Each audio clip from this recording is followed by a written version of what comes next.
दर्शनाला माते सहित आली दर्शनाला सवे होता तो मैत्रिणींचा मेळा सवे होता तो मैत्रिणींचा मेळा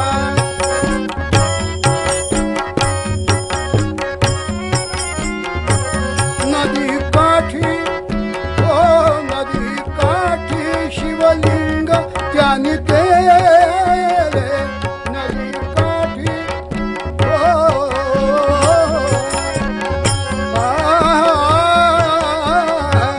नदी काठी शिवलिंग त्याने केले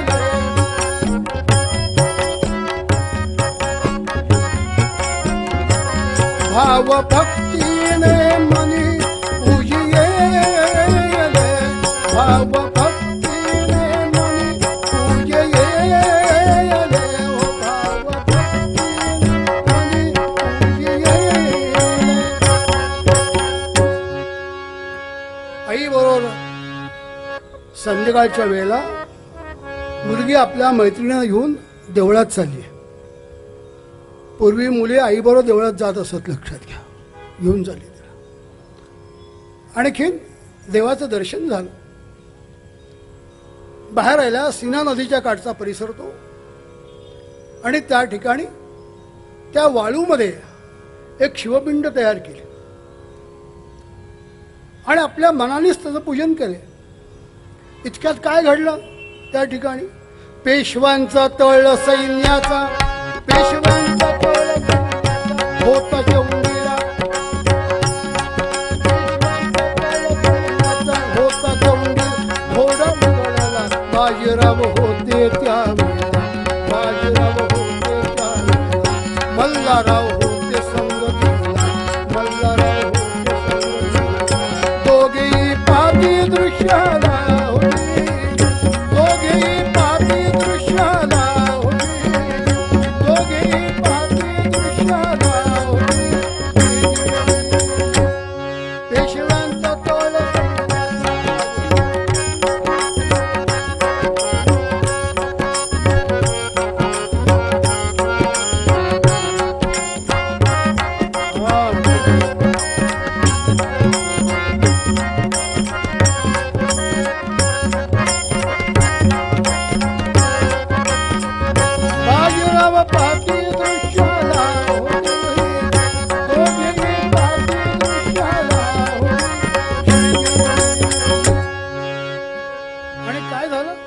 एकदम त्या ठिकाणी म्हणजे बाजीरावांच्या सैन्याचा तळ होता चौंडीला. सीना नदीचं काठ येतो. सीना आणि धारणा या दोघांचं संगम आहे त्या ठिकाणी. सीना नदी अत्यंत पवित्र, सगळ्याच नद्या पवित्र, पण इथलं वैशिष्ट्य काय? या ठिकाणीच गणपतीची स्थापना करून कल्याण स्वामींनी समर्थ संप्रदायाची मूर्त लवली आणि इथून पुढे खाली प्रचार केलेला आहे सगळा समर्थांच्या आज्ञेने. हा एक भाग त्यातला. दुसरा महत्त्वाचा अत्यंत भाग असा आहे की समर्थांनी त्यांना वचन दिलं होतं कोणाला? कल्याण स्वामींना. त्यांनी काय मागणी मागितली होती? दोघांच्या अस्थी एकत्रित विसर्जित व्हाव्यात एकाच दिवशी. फार अवघड आहे, लक्ष द्या. समर्थ म्हणले तथास्तु. अर्थात समर्थ जाऊन विसर्जित व्हा शब्द आहे बरं का, लक्ष द्या. समर्थाने देह ठेवला. कल्याण स्वामी काही जाता आलं नाही, येऊ नको सांगितलं होतं. पण त्यांच्या अस्थी काशीला न्यायच्या म्हणून चाफळमध्ये तुळशीवनात एका मडक्यात घालून ठेवलेल्या होत्या. 12 वर्ष झाली. किती वर्षांनी त्या अस्थी विसर्जित करायच्या आहेत? म्हणून दिवाकर गोसाव्यांना असं वाटलं की आपण या अस्थी विसर्जित कराव्यात, म्हणून त्यांनी त्या ठिकाणी त्या अस्थी उचलल्या. कल्याण स्वामींना सांगावं आपण घेऊन जाव्यात तिकडे. पण या अस्थी उचलल्या गेल्या आणि त्यावेळेस परांड्याला त्या ठिकाणी कल्याण स्वामींचं सकाळी प्रवचन चालू होतं. इथनं अस्थी उचलल्या आणि यांनी डोक्यावर आपली छाती घेतली आणि प्राणोत्कमन केलं महाराज. असा इतिहास येतो. हे जेव्हा आले इथे तेव्हा समोर हे कल्याण स्वामी गेलेले होते. इलाज नव्हता. ह्या दोन्ही अस्थी तिथंच विसर्जित झाल्यात. लक्षात घ्या. काय गुरु शिष्याचा संबंध आहे कल्पना करा. दोन्ही अस्थि सीना नदीतच विसर्जित झाले त्या ठिकाणी. आणि जशी समर्थांची समाधी तशीच कल्याण स्वामीची डोंगरावर समाधी आहे त्या ठिकाणी. सांगाय तात्पर्य असं सीना नदीचं महत्त्व आहे. अशा सीना नदीच्या काठी चौंडेश्वरीचं मंदिर, शनेश्वराचं मंदिर त्या ठिकाणी. सैन्याचा तळ पडला, अफाट सैन्य. दक्षिणेतली स्वारी करून पेशवावर येत होते आणि इथे थांबले होते मंडळी. त्या गावात काय विशेष, कोणाची मुलगी, काय घडलं असं. एक घोडा उधळला तिथला आणि घोडा उधळल्यामुळे लोक घाबरले झाले, पळायला लागली इकडे तिकडे. या मुलीने ते पाहिलं. आई पण बाजूला गेली, हिच्या बाजूची मैत्रीण पण पळाल्या, मंदिराचा आश्रय घेतला. पण हिने काय केलं, आपण केलेली शिवपिंडी आहे ती घोड्याच्या पायाखाली जाऊ नये. पाहता तिने देह टाकला, देह टाकला, झाकिले तिने शंभू पिंडीला, झाकिले तिने शंभू पिंडीला.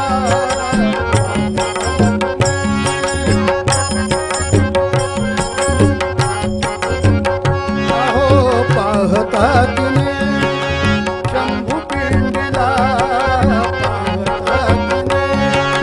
देह टाकिला, रक्षिले तिने शंभू पिंडीला. बाजीरावते पाहती तिला, तिला चिकत झाले पाहुनी तिला, चकित झाले पाहुनी तिला.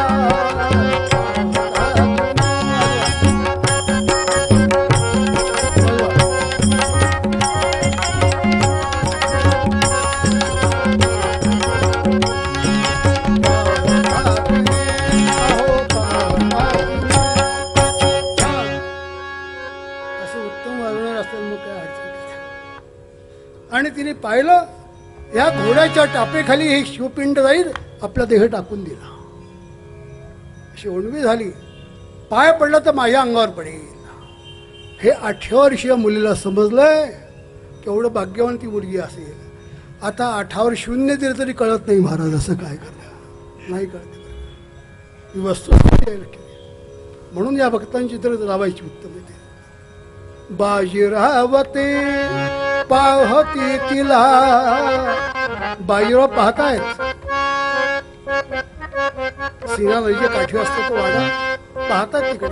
मारुती मंदिरात यांचा त्या ठिकाणी निवास होता. पाहतात, दिसते त्याला कोणी मुलगी आहे, कोणाची मुलगी आहे. आणि जोडीला कोण होते, मल्हारराव होळकर होते. दोघं होते. झालं, घोडा आवरला गेला पुढे. त्यानंतर मग त्या ठिकाणी सगळं एकदम पाठ होत नाही म्हणून जरा पाहावं लागतंय, बाकी काय. असं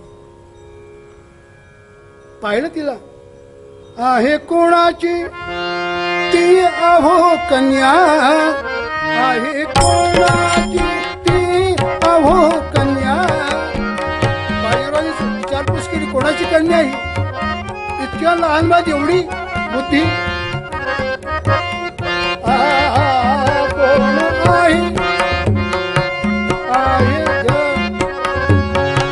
आहे कोणाची हो, आहे कोणाची ती अहो कन्या.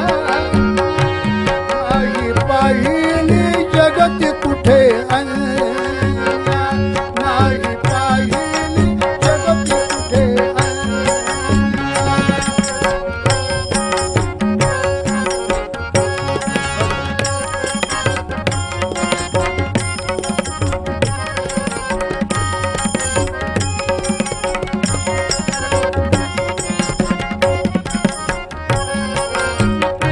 नाही पाहिली जगत कुठे अन्या. बाजीरावांच्या नजरेतनं ही मुलगी सुटली नाही. लागत पाहिलं तिने. अरे इतक्या लहानात मुलीला एवढी जाण, कोणाची मुलगी आहे, नाव काय हिचं. चौकशी झाली. कोंडीची मुलगी ही. दक्षिण दक्षिण वाहिनी श्रमहारिणी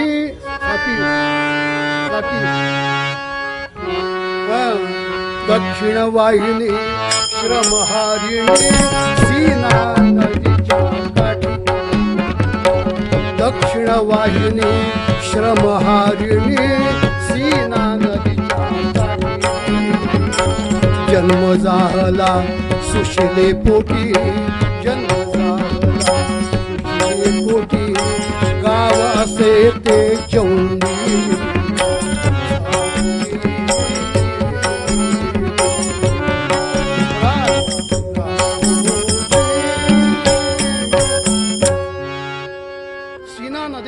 चौंडी नावाचं गाव एकंदर जवळपास 4 चौंडी आहेत बरं का 4 लक्ष द्या ही शोधून काढली एका भक्तांनी चांगली कशावर ओळखली त्या अहिल्याबाईंचा इथं निधन झाल्यानंतर निजामाने तिचा चिखला वाडा जाळून टाकला होता लक्ष द्या पण तिथे असणाऱ्या पूर्वीच्या एकंदर गुहा गुप्त खलबतखाने याच्यावरती सापडला तो वाडा आणि तिथे आता मोठा वाडा उभा केला आहे बरं का सांगा तात्पर्य असं की सीना नदीच्या काठी धारणा आणि सीना नदीचा संगम त्या ठिकाणी हे गाव आहे या गावामध्ये मांडकोजी शिंदे नावाचे पाटील राहत होते कोण होते ते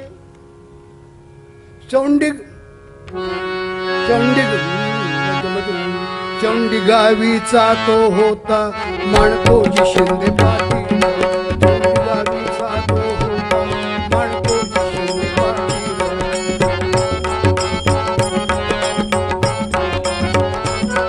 आचार शुद्ध विचार खंडोबाचा होता भक्त आचार्य शुद्ध विचार खंडोबाचा पेशव्यांच्या सैन्यातील शिपाई एक तो खास शिपाई एक तो खास नाही तो फार श्रीमंत नाही तो फार श्रीमंत नाही ती धन दौलत होते शेत थोडेसे होते शेत परी वैभव त्याच होत गावकीच प्रेम ते मोठ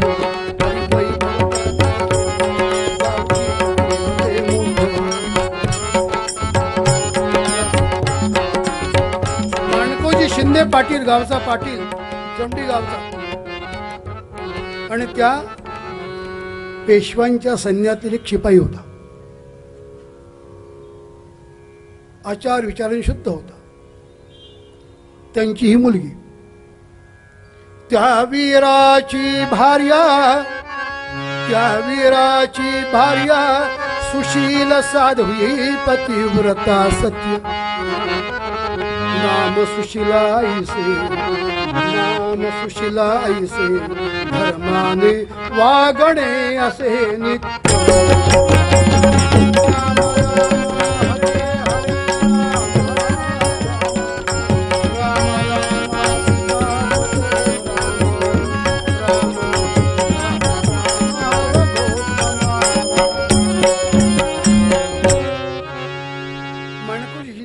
पत्नीचं नाव सुशीलाबाई खऱ्या अर्थाने सुशीलाबाई त्या होत्या त्या वीराची भार्या सुशील साध्वी पतिव्रता सत्य आपल्या मुलांवर उत्तम संस्कार ज्यांनी केले माणकोजी पाटलांकडे फार संपत्ती नव्हती पण दरारा होता पेशव्यांच्या सैन्यात एक उत्तम शिपाई ते होते परंतु त्यांचं खरं वैभव कुठलं होतं परिवैभव त्यांचं होतं गावकीच प्रेम ते हे मोठं हेच वैभव होतं गावातलं प्रेम हे मोठं वैभव होतं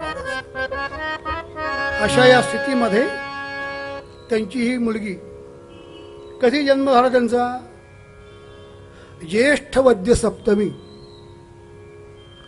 इसवी सन 1725 हे त्यांचा जन्म झाला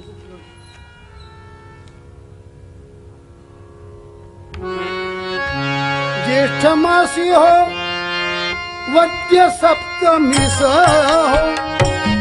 ज्येष्ठ मासी हो वद्य सप्तमीस 1725 मेला हो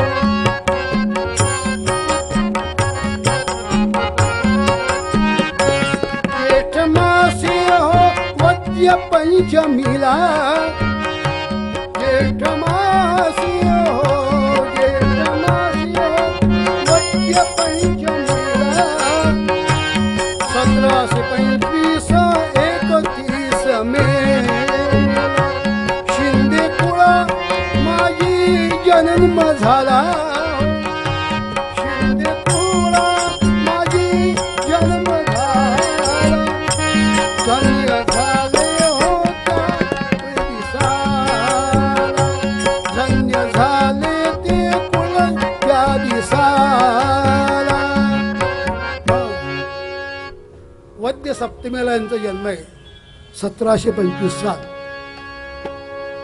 तारखेने 31 मे सगळीकडे 31 मे साजरा केला जाणार आहे पण आम्ही जो संकल्प केला अहिल्याबाईंच्या जीवनावर 301 कीर्तनं प्रवचन व्याख्यानं करण्याचा त्यात ती जवळजवळ मी पुण्यात गेल्यानंतर संपलेली असतील बहुतेक आणि त्यामुळे आम्ही 18 जूनला ज्येष्ठवद्य सप्तमी त्या दिवशीच तो जन्मोत्सव साजरा करणार आहोत आपल्या तिथीने असं ठरलं जोरात टाळी वाजवा काय हरकत नाही जर का कारण आपल्याकडे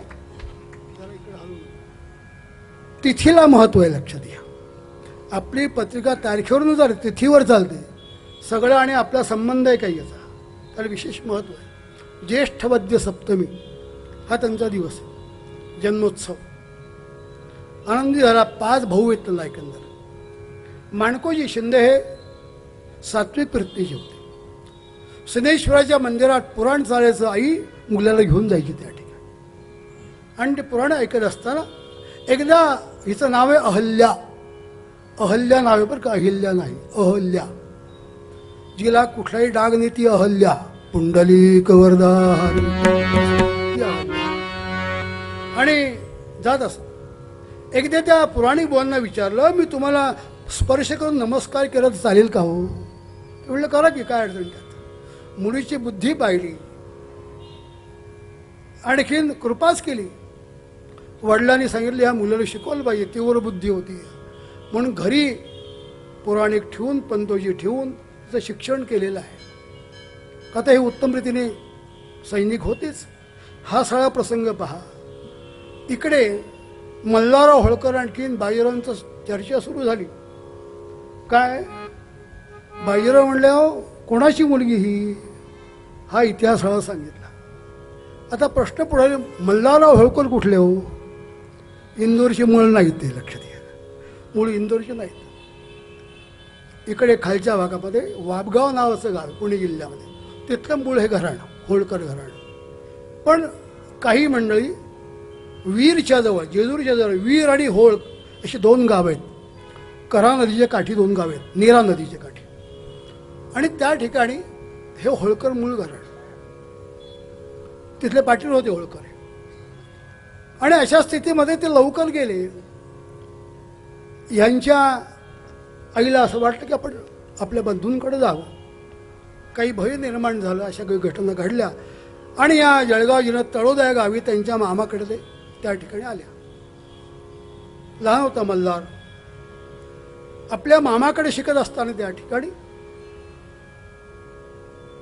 तो शिक्षण घेतो बाकीचं पण एकदा मेंढ्या चरायच्या निमित्ताने मामाने पाठवलं यांना जात असत त्या ठिकाणी जरा झोप आली म्हणून झोपला डोक्याकडे धोंडा घेऊन पण त्याच्या डोक्यावर नागाने फणा धरला होता तर या गोष्टीला काही लोक काय म्हणतात दंतकथा म्हणतात अशा आपल्याकडे 3 घटना घडलेल्या आहेत हे सगळ्या दंतकथा म्हणणार का तुम्ही विवेकानंदांची हीच घटना आहे आणि नाथ महाराजांची हीच घटना आहे लक्षात घ्या ही माणसं मोठी झाली आई भाकरी भाजी घेऊन आली आणि नागाचा फणा पाडून घाबरली गेलं हाक मारी लोकांना नाग निघून गेला तिथून माणसं जमा झाली आणि सांगितलं एखाद्या ज्योतिषाला विचारा हा कोण होणार आहे म्हणले ज्योतिष सांगितलं हा मोठा होणार आहे राजा होणार आहे म्हणले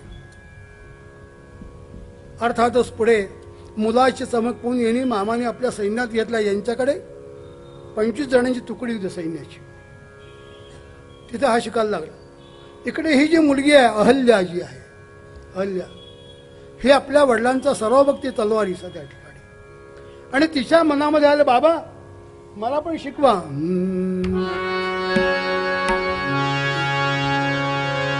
नित्य सराव करीतो, नित्य सराव करीतो, शस्त्राचा मांड कोजी पाटील. नित्य शस्त्राचा सराव करतो. कन्या म्हणे तयाला, कन्या म्हणे तयाला, शिकवा बाबा मला असे वेळ. मला वेळ बाबा, मला पण तलवार शिकवा. प्रेम होतच मुलीवर आणि तिला शिकवलं. घोड्यावर बैसणे धावणे, घोड्यावर बैसणे धावणे, घोड्यावर बैसणे धावणे, गर गर गर तलवार फिरविणे, अतू कायसा भाला फेकणे. ऐसे शिक्षण दिले त्याने, ऐसे शिक्षण दिले त्याने. शत्रू सैन्याचा कोरडा फोडणे, शत्रू सैन्याचा कसा कोरडा फोडावा हे सगळं तिला आधी शिक्षण मिळालं होतं. घोड्यावर बैसणे धावणे. 2-3 घटना अहिल्याबाईंना ओळखणीच्या आहेत. एक ही घटना आहे. दुसरी घटना मल्हारराव होळकर आणि बाजीराव पेशवे घोड्यावर बसून चालले होते. या मुलीला पाहिलं, तिची चमक पाहिली आणि बाजीराव पेशवे म्हणले मुलगी काहीतरी वेगळी दिसते. ही एक घटना आहे. आणि तिसरी घटना अशी आहे की आई बरोबर संध्याकाळच्या वेळामध्ये मंदिरामध्ये दिवा लावायला लागली. तिथे संध्याकाळी मंदिरामध्ये दिवा पाहिजे आणि घरातही पाहिजे. तिन्ही सांजा घरात दिवा लावण्याची पद्धत आहे. मग शिकवलं जातं ना, दिव्या दिव्या दीपोत्कार, कामी कुंडल मोतीहार, दिव्याला पाहून नमस्कार. दिवा लावला देवापाशी, उजेड पडला तुळशीपाशी, माझा नमस्कार सर्व देवांच्या पायापाशी. साधारण करून पाहना. संध्याकाळची वेळ अत्यंत महत्वाची असते. देव येण्याची वेळ असते, त्या ठिकाणी लक्ष्मी येण्याची वेळ असते. त्यात घरात दिवा पाहिजे आणि घरात दिवा कुठला तेलाचा पाहिजे, बटन दाबून नाही. हा दिवा, हा प्रकाश अशुद्ध प्रकाश आहे. देवावरची समय शुद्ध प्रकाश आहे. लक्षात याचा उपयोग करून घेतो, पण याला मान्यता नाही आहे. अशुद्ध प्रकाश आहे म्हणून आज तिरुपती बालाजीला सुद्धा मोठ्या समया लावतात ना. त्या ठिकाणी कित्येक मंदिरातून खरी दक्षिणेत हा दिवाच नाही आहे. लक्ष द्या, फक्त देवाला संबंध जेव्हा उत्तम दिसतो, उत्तम दागिने घातलेले असतात म्हणून मोठे दिवे लावत नाहीत. पुंडलिक वरदारी श्री ज्ञानदेव तुकाराम असं मुलीने शिक्षण दिलं. आणि बाजीराव मल्हारराव म्हणाले, सून म्हणून ती करून घ्यावी म्हणती मल्हाराला.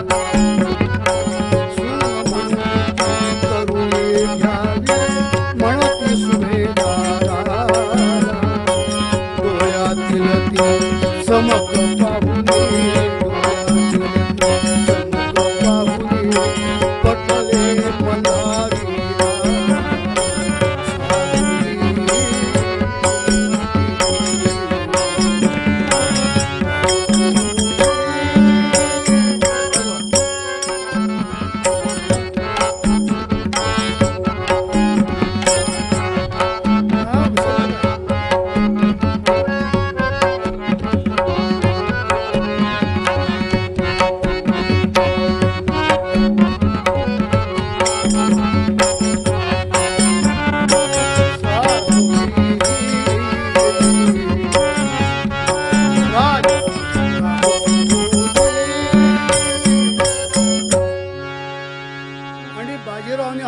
लावला पुण्यात लावला. पुण्यात विवाह बाजीरावने लावला आणि त्या विवाहाला छत्रपती शाहूराजे उपस्थित होते अशी नोंद आहे.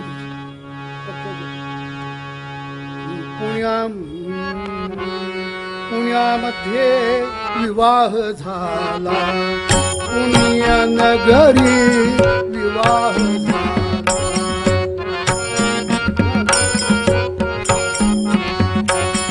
अहल्या दिधली खंडेरा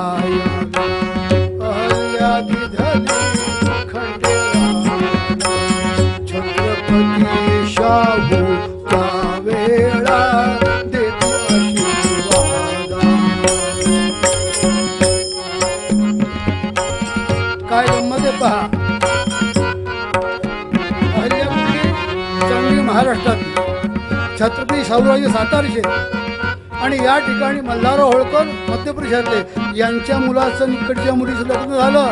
लग्न कोणी लावलं? बाजीरावांनी.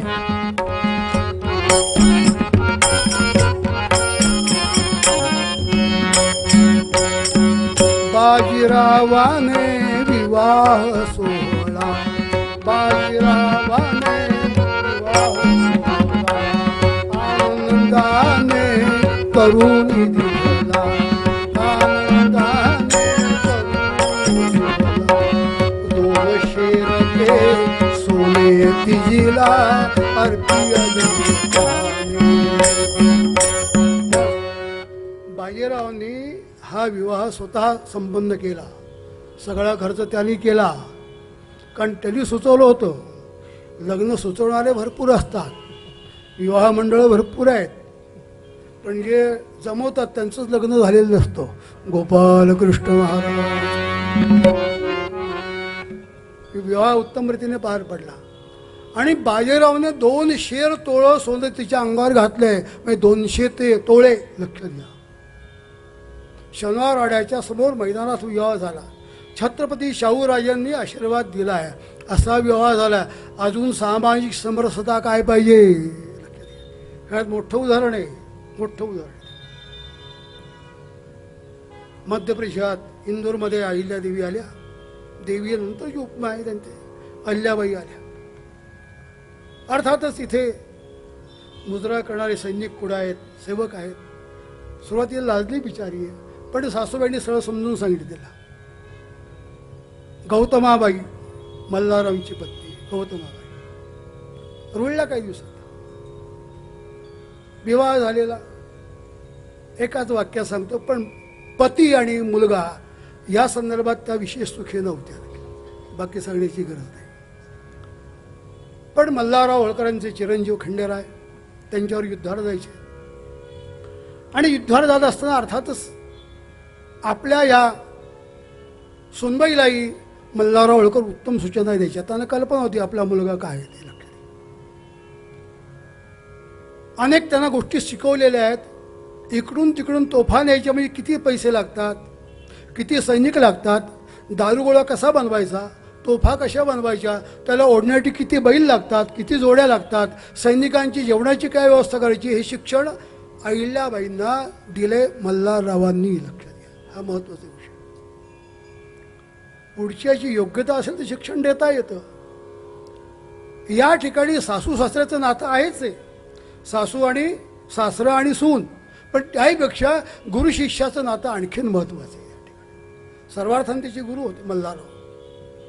मल्हारराव 6-7 फूट उंचीचे असे होते, जबरदस्त मेहनती होते. म्हणजे सहज तलवारीचा हात फिरवला तर 4-5 जण मारले जायचे. लक्षात घ्या, अशी त्यांची ताकद वर्णन करीत आहे. बाजीरावांची त्यांची एका युद्धात गाठ पडलेली आहे. हे आपल्याकडे पाहिजेत. बाजीरावांनी ओळखलं आणि आपल्याकडे त्यांना घेतलेलं आहे. अटके पार झेंडे लावण्यामध्ये त्यांचा हात आहे. असे मल्हारराव त्यांच्यावर होते. आपल्या सुनबाईला सोयी शिकवतात त्या ठिकाणी. पण कालांतराने युद्धावर गेले असताना त्या ठिकाणी कुंभेरीचा किल्ल्याला वेढा बाजीरावांनी घेऊन दिलेला आहे होळकरांनी. तो किल्ला काही घेतला जागेना. लवाजमा सगळा बरोबर आहे, किल्ल्याला वेढा दिलेला आहे. पण अशा वेळेला हे जे खंडेर आहेत ते दुपारच्या वेळेला सहज जेवण द्यायला ते बाहेर आले. आणि बाहेर आल्यानंतर तिथली फिरत्या तोफेचा गोळा एक त्यांना लागला. त्या ठिकाणी तोफेचा गोळा म्हणल्यानंतर काय गतप्राण त्या ठिकाणी झाले. अर्थातच अत्यंत वाईट सगळ्यांना वाटलं. मल्हाररावांनी मोहंडा फोडला त्या ठिकाणी आणि संतप्त झाल्याने त्यांनी प्रतिज्ञा केली, कुंभेरीच्या किल्ल्याची माती यमुनेत मिसळून म्हणली मी. लक्षात घ्या, अशी प्रतिज्ञा केली त्यांनी. अहिल्याबाई त्यांच्यावर होती असता सगळा लवाजमाच होता. तिने सती जायचा निश्चय केला, मला सती जायचं. मल्हाररावांना अत्यंत वाईट वाटलं आणि तिला प्रार्थना करून सांगतात, नको जाऊ गे नावू गे सती अहिल्याबाई. सावकाश, नको जाऊ गे सती अहिल्याबाई, विनती करतो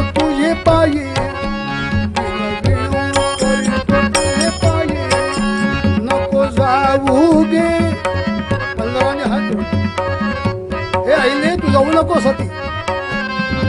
गेला तो, अहिल्या गेली तू राहिलीस ते मल्हारराव हा खंडेराव राहिला. लक्षात सांगितलं. हे कोण सांभाळणार? कारभार राज्याचा कारभार कारभार तूची आता सांभाळी तूची आता गे पाही तुझं देण अन्य कोणी नाही.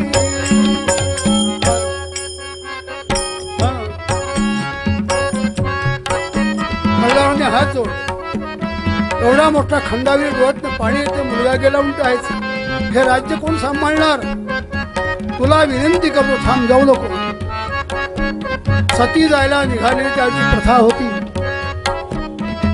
अहिल्याने ते बांधलं आणि बांधल्यानंतर त्या ठिकाणी बाकीच्या सवती गेल्या सती. हा पहिला धक्का. अर्थात नंतर इकडे सगळी मंडळी इंदोरला प्रस्थापित झाली. इंदोरचा राजवाडा वगैरे या संदर्भात सगळं आपल्याला माहिती आहे. वेगळं सांगायला नको. कारण मी सांगेन काही चुकलं तर तुम्ही अनुभवलेलं आहे सगळं. गोपाल कृष्ण महाराज तुम्ही अनुभवत आहे सगळं. अशा राजवाड्यामध्ये राहती आहे पण विरक्त आहेत. लक्षात घ्या. सती जाण्याचं टाळलं म्हणजे आज्ञेचं पालन केलं त्या ठिकाणी. बाकीच्या गेल्या सगळ्या सती. मुलाला त्या ठिकाणी पुढे कालांतराने त्यांना एक आधी मुलगा झाला होता मालेराव नावाचा. एक मुलगी झाली होती मुक्ताबाई तिचं नाव आहे. आपल्या मुलीच्या लग्नासाठी म्हणून तिने एक पण लावला. काय पण लावला? की जो या भिल्लांचा बंदोबस्त करील त्याला माझी मुलगी देईन. कुठला बंदोबस्त? त्यासोबत नर्मदा परिक्रमेला जायचे. आताही जातात पण त्यास पायी प्रवास होता. आताही पायी जातं पण आत्तापेक्षा फार कठीण होतं त्यावेळेस. प्रवासी माणसं जायची. जगद्गुरु शंकराचार्यांनी या नर्मदेचं अप्रतिम वर्णन केलेलं आहे. सबिंदू सिंधू सुस्खल तरंग भंग रंगितम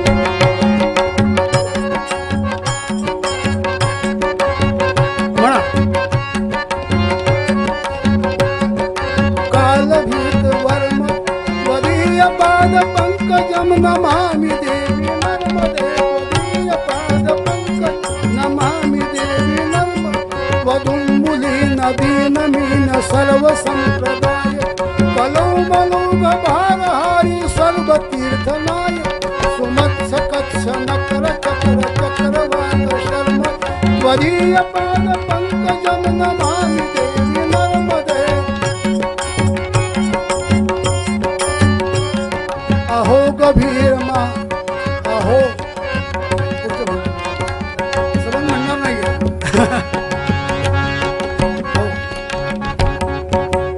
8 श्लोक आहेत. 8 वाजलेत. पुंडलिक वरदा हरी.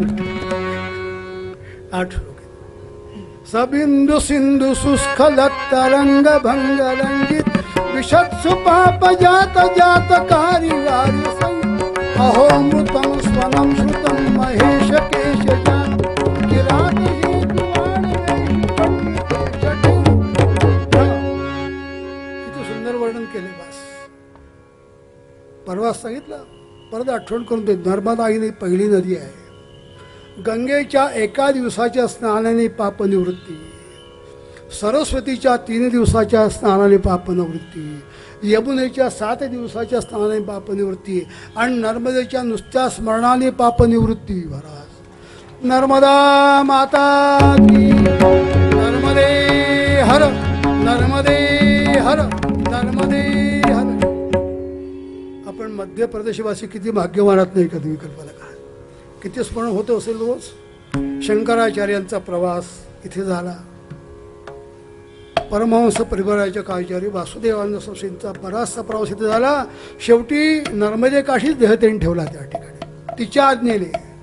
नदींना वाटावं तीर्थांना वाटावं माझ्या काठी तुम्ही यावं म्हणून बोलवावं त्यांना त्या ठिकाणी. हा संतांचा अधिकार असतो सांगायचं तात्पर्य असतं. अशा नर्मदा काठी असलेले महेश्वर क्षेत्र अर्थात यांच्यावर सगळी जबाबदारी आल्यानंतर पुढे कालांतराने सासरे पण गेलेले आहेत. मल्हारराव होळकर मुलगा, त्यालाही वस्त्र मिळाली सुभेदार ताजी, पण तोही नीट काही वागत नव्हता, विचित्र स्वभाव होता. हे दुःख त्यांना होतं. ज्या माऊलीच्या समोर यजमान, जावई, मुलगा, नातू, सासरे हे सगळे गेले, केवढी जबाबदारी पडली असेल. फणिशांच्या बाबतीत त्याने असा निर्णय घेतला की ह्या बिल्लांचा बंदोबस्त कोण करेल. त्यांनी केला. आपली मुलगी त्यांना दिली. त्या ठिकाणी त्यांना झालेला मुलगा तो पण आजारी पडला आणि गेला. त्यामुळे फणसे यशवंतराव स्वतः मानसिक अत्यंत दाबले गेले किंवा नाराज झाले. त्यातच त्यांचा अंत झालेला आहे. ते गेल्यानंतर त्यांची मुलगी सती गेलेली आहे. आणि हे एक एकट्या नव्हत्या बरं का, 2-2, 4-4 जणी होत्या. लक्षात घ्या. असं विश्वास दाखवले त्या ठिकाणी. आणि ह्या सती गेलेल्या आहेत. केवढं दुःख या ताईंना सहन करावं लागेल हे कल्पना करा. मग कशा घट्ट राहिल्या असतील भगवंताची भक्ती.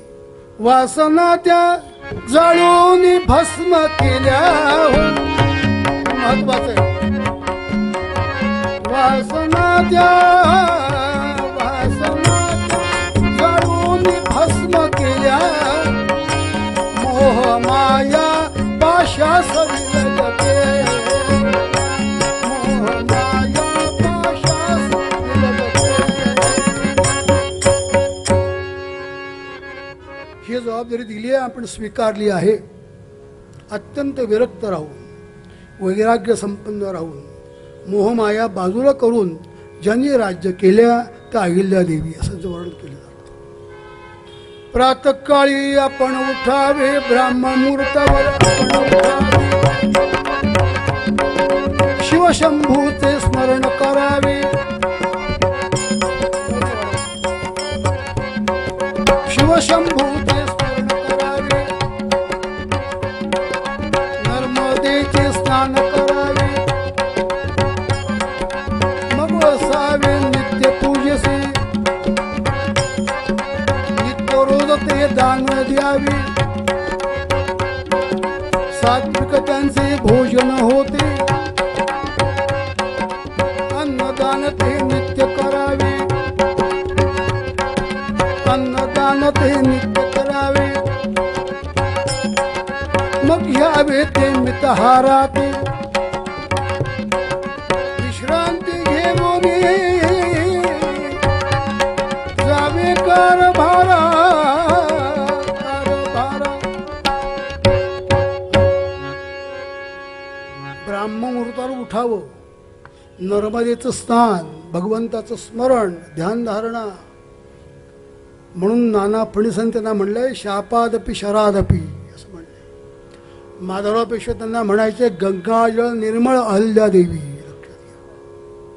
काय पद्म्या लावल्यात. अशा ज्या होत्या. उत्तम कारभार सुरू झाला. अनेक अडचणी आलेल्या आहेत. अडचणी सांगण्यापेक्षा कार्य सांगावं जास्त. आणि या सगळ्यातनं स्थानिक कारभाऱ्यांनी विरोध करायला सुरुवात केली होती.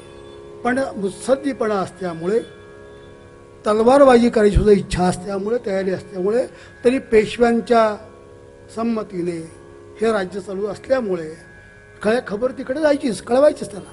पेशव्यांना मानत होत्या, मानत नव्हत्या अशातला भाग नाही. लक्षात घ्या. पेशवे जास्त ढळवळीच्यात करायचे नाहीत, कारण त्या उत्तम करत होते कारभार. अशा वेळेला त्या ठिकाणी त्यांनी केलेल्या ज्या सुधारणा आहेत, प्रामुख्याने स्त्री चळवळीच्या, विवाह झालेल्या स्त्रियांचा पती गेला पाहिजे, विधवा त्या झाल्यानंतर त्यांची संपत्ती राज्यात सामील व्हायची, ती प्रथा त्यांनी बंद केली. त्या स्त्रियांना, विधवा स्त्रियांना दत्तक पुत्र घेण्याची अनुमती दिली आणि ती संपत्ती घेतली नाही. अवर्षण पडलं, दुष्काळ पडला तर शेतकऱ्यांकडनं कर घ्यायच्या नाहीत. लक्षात घ्या. अनेक ठिकाणी घाट बांधले. घाट बांधणं, विहिरी बांधणं, अग्नछत्र चालवणं हे काम फक्त मध्य प्रदेशापुरतं मर्यादित केलं नाही. केदारनाथपासून रामेश्वरपर्यंत यांनी केलं. याचं विशेष महत्त्व आहे. लक्षात. अशा या अहिल्यादेवी ज्या आहेत, का देवी त्यांना म्हणलं? पुण्यश्लोक का म्हणलं? आपल्या प्रातस्मरणा श्लोके पुण्यश्लोको नलो राजा, पुण्यश्लोको नलो राजा, पुण्यश्लोको जनार्दन, पुण्यश्लोको युधिष्ठिरः, पुण्यश्लोको विदेहश्च, पुण्यश्लोको जनार्दन. गोपाल कृष्ण महाराज की. यांना 4 महापुरुषांना पुण्यश्लोक म्हणलंय आणि जनार्दन में भगवान विष्णूला सगळ्यात शेवटी नंबर दिलाय. पुण्यश्लोको नलो राजा. कधीही आपल्या धर्मापासून जो बाजूला गेला नाही, एकदाच गेला तर केवढा वनवास भोगावा लागला बरं त्याला. कधी हात धुवून यांच्या मागे गेला, पण आपल्या धर्मापासून कधी बाजूला गेला नाही. युधिष्ठिर कसा होता? सदैव वैकुंठाला गेला ना तो, स्वर्गात सदैव गेला. कारण आपण अनुभव घेतला इथे. सदैव वैकुंठाला जगद्गुरु तुकाराम महाराज गेले ना, हा सदैव गेला. जाताना सगळे 5 पांडव निघाले. आपण हिमालयात गेला तर ते स्वर्गद्वार दाखवतात त्या ठिकाणी आपल्याला. आणि मग पहिल्यांदी द्रौपदी पडली, नकुल सहदेव पडले, भीम अर्जुन पडला, भीम पडला. एकटाच फक्त धर्मराजा जो आहे तो स्वर्गाच्या द्वारापाशी गेलाय. त्याच्यावर एक श्वान होतं, श्वान. ते श्वान शेवटपर्यंत तिथं आलं. परंतु त्या द्वारपालांनी धर्मराजाला सांगितलं तुला आत प्रवेश आहे. त्या श्वानाला नाही म्हणले. धर्मराजा म्हणला मग मी आत येत नाही असं म्हणल्याने श्वानाने आपलं स्वरूप प्रकट केलं. ते श्वान म्हणजे प्रत्यक्ष धर्म होता. धर्म जो आयुष्यभर धर्माने वागलाय त्याला धर्म साथ देतो लक्षात. आणि आत जाताना त्याचा एक अंगठा गळून पडला नाही का, असं वर्णन केलं. कोणाचं? धर्मराजाचं. एवढं मोठं वागून सुद्धा, धर्माने वागून आमचं काय काय शिल्लक राहील हा प्रश्न आहे. गोपाल कृष्ण महाराज काही करतच नाही ना. असं काय करणार? पुण्यश्लोको विदेहश्च जनक आणि पुण्यश्लोको जनार्दन. या अहिल्याबाईंना काशीचे पंडित आणि शंकराचार्यांनी पुण्यश्लोक ही उपमा दिलेली आहे, ची नोंद यायची. आणि एवढं दान धर्माचं कार्य केलं की लोक त्यांना देवी म्हणायला लागले. कोणी कोणाला देवी म्हणत नाही लक्षात घ्या. आणि ते आजपर्यंत चालू आहे. अशा रीतीने प्रचंड काम ज्यांनी केलेलं आहे. मी मगाशी सांगितल्याप्रमाणे हा चरित्राचा विषय आल्यानंतर आपण एक संकल्प करावा म्हणून पुण्यातल्या, महाराष्ट्रातल्या अनेक कीर्तनकारांना आवाहन केलं. जे ऐकतात त्यांनी सुरुवात केली कार्यक्रमाला. त्यांना चरित्र दिलं. एकता मासिकमध्ये निघालं होतं, पुण्यामध्ये काढलं होतं. त्याचे अंक लोकांना आम्ही दिले. त्या ठिकाणी वाचा आणि आपल्या मतीला योग्य वाटेल ते चरित्र सांगा. त्या ठिकाणी चरित्र करून दिली, काही लोकांना कवन करून दिली. आणि कुठलंही स्थान आपल्याला वर्ज्य नाही. मंदिर, सोसायट्या, नंतर निर्या ठिकाणच्या झोपडपट्ट्या, वस्ती विभाग, खेडेगाव कुठलंही वर्ज्य नाही. सगळं आपल्याला मान्य आहे. तसे आत्तापर्यंत 280चे कार्यक्रम झालेले आहेत. आज सकाळी मला फोन आला 280 कार्यक्रम. 301 कार्यक्रम आम्ही करण्याचा संकल्प केला आहे. पण रामनवमीपर्यंत आणि 31 मेला याचा आम्ही संकल्पाचं पूर्ती करणार होतो. पण त्याच्या आधीच हे कार्यक्रम होत आहेत. रामनवमी होईपर्यंत हे कार्यक्रम 400च्या पुढे जातील असा अंदाज आहे माझा. आणि त्यामुळे ही त्याची कृपा आहे, भगवंताची कृपा आहे. सत्य संकल्पाचा दाता नारायण हे लक्षात घ्या. अजून त्याच्यात काय पाहिजे? आणि यासाठी आम्ही कुठल्याही कीर्तनकाराला, प्रवचनकाराला काही दिलेलं नाही. नंतर देणार आहोत, समाजाने दिलं तर. आम्ही नाही देणार त्या ठिकाणी. पण त्यांना एक सन्मानपत्र देऊ, तुम्ही आलात केलं कार्य म्हणून. त्यांचे अनुभव लिहून घेऊ आणि त्याच्यावरचं उत्तम एक स्मरणिका आम्ही काढणार आहोत. त्यात की वाद असते. अनुभव प्रत्येकाचे वेगवेगळे आहेत. लहान मुलापासून, ज्यांना समजते त्या मुलापासून 80-90 वर्षाच्या वृद्धांपर्यंत ह्या कथानक गेलेली आहेत सगळ्यांना. जवळजवळ आत्तापर्यंत माझ्या मते तरी 1.5-2 लाखाच्यापर्यंत लोकांपर्यंत आम्ही पोचलेलो आहोत. जास्तच म्हटलं तरी चालेल. शाळातनं गेलेलो आहोत, वृद्धाश्रमातून गेलेलो आहोत, कॉलेजमध्ये गेलेले आहेत मुलं, इंग्रजी शाळेत गेलेले आहेत. सगळ्यांना ह्या कथा सांगितलेल्या आहेत. जेवढा तसा वेळ देईल त्याप्रमाणे करायचं. पण याची आज नितांत गरज आहे, एवढंच मला सांगायचं. हे आपण केलं नाही तर कोण करणार आहे? आपल्यापासून सुरुवात करायची.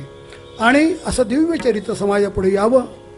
स्त्री चांगली व्हावी म्हणजे काय व्हावी, अहिल्यादेवीकडे पहा असं म्हणते. आणि या ठिकाणी असं सगळं असताना हे जर आपण केलं नाही तर पुढची पिढी आपल्याला दोष देईल, तुम्हीच काही केलं नाहीत ना. त्यात एक माऊली समोर येऊन बसल्यात, माझं भाग्य आहे आज या ठिकाणी लक्षात घ्या. का वैभव आहे आज तुमच्या इंदोरचं, इंदोरचं वैभव आहे. आणि त्यामुळे त्यांनी हे आख्यान ऐकणं हे माझं भाग्य. अजून काय ते सगळं त्यांनी अनुभवलं इथं सगळं. आपण इंदूरचा इतिहास सगळं अनुभवता पाहता यापेक्षा अजून काय भाग्य पाहिजे. असे अनेक महान मोठे इतिहास आहेत की समाजापुढे येण्याची गरज असते आणि ती अनेक पर्याय मांडली पाहिजेत. त्यांनी आपल्या वॉर्डपुरतं काम मर्यादित नाही ठेवलं, मतदारसंघापुरतं नाही, सगळ्या ठिकाणी काम केलं का नाही. नर्मदा तीर ते घाट, नर्मदा तीर ते घाट,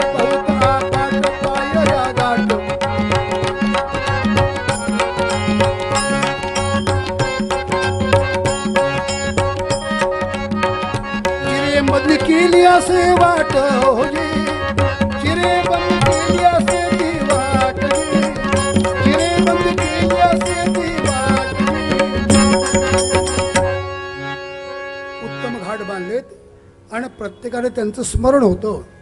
घाट बांधणं, विहिरी बांधणं, तलाव बांधणं, बारव बांधणं, अन्नछत्र सुरू करणं हे आजपर्यंत चालू आहे. हे विशेष महत्त्वाचं आहे.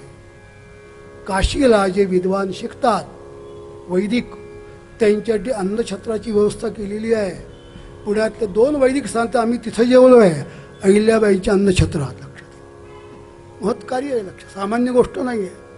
म्हणून त्यांचा आदर्श ठेवून आपली संस्कृती, आपला देश, आपला धर्म असा आहे ते पुढच्या पिढीत देणं हे कीर्तनकारांचं काम. यासाठी आज या ठिकाणी मला संधी मिळाली, पण आता ते आल्यामुळे थांबतो मी एकदम या ठिकाणी. असं काय करता असतं. पण मर्यादा शेवटी कीर्तनाची 6ला सुरुवात झाली, 8:15 वाजून गेले. अजून मोठं चरित्र आहे, पण प्रत्येक रोज मी वेगळा चरित्राचा भाग सांगतोय, कारण हे स्थान दिव्य स्थान आहे. लक्षात घ्या, सत्पुरुषांचं स्थान आहे. आणि इथं आल्यानंतर आपण आनंद घेऊन जायची, आपली उपासना वाढवायची आणि त्या उपासनेला त्यांची संमती घ्यायची आणि उत्तम गती प्राप्त करायची. म्हणून मूळ अभंग असतात कर्तव्यात कर नित्य हरिस्मरण,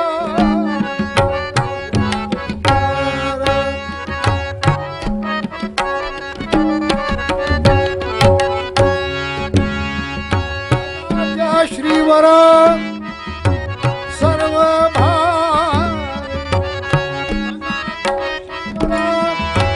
सर्व भावे कर्तव्यात कर नित्य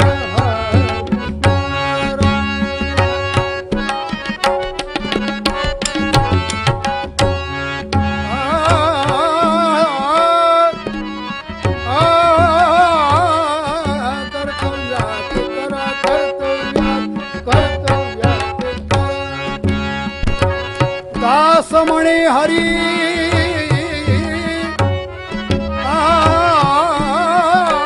दास म्हणे हरी भक्तांचा कैवारी